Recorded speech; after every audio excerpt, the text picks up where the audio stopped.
সালামু আলাইকুম। আমাদের মধ্যে এখন খুবই জনপ্রিয় একটা টপিক হচ্ছে সান্ডা। এই অদ্ভুত প্রাণীটা কি খাওয়া ইসলামে হালাল নাকি হারাম? চলুন আজ এ বিষয়ে সহিহ হাদিস সহকারে ক্লিয়ার অ্যান্ড অথেন্টিক অ্যান্সারটা খুঁজে বের করি।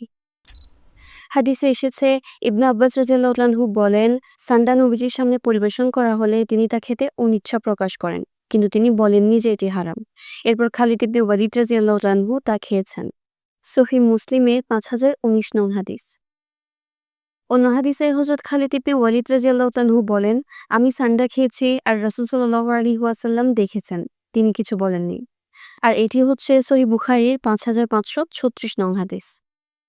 হানাফি মাযহাবের বড় বড় ইমামগণ যেমন ইমাম আবু হানিফা রাহমাতুল্লাহি আলাইহি এর অনুসারীদের মতে সান্ডা খাওয়া মাকরুহ অর্থাৎ অপছন্দনীয়, তবে হারাম নয়। কারণ রাসূল সাল্লাল্লাহু আলাইহি ওয়াসাল্লাম নিজে তা খেতে অপছন্দ করলেও তিনি স্পষ্টভাবে হারাম বলেননি। সাহাবীদের কেউ খেয়েছেন এবং নবীজি তাদের নিষেধ করেননি।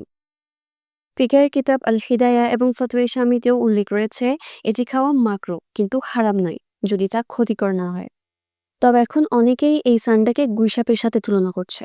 এটি দেখতে গুইসাপের মতো হলেও এ দুটির মধ্যে অনেক পার্থক্য রয়েছে। সান্ডা আরব অঞ্চলের মরুভূমি ও বালুময় স্থানে বেশি দেখা যায়, কিন্তু গুইসাপ সাধারণত পুকুর, নদী বা জলাশয়ের পাশে দেখা যায়।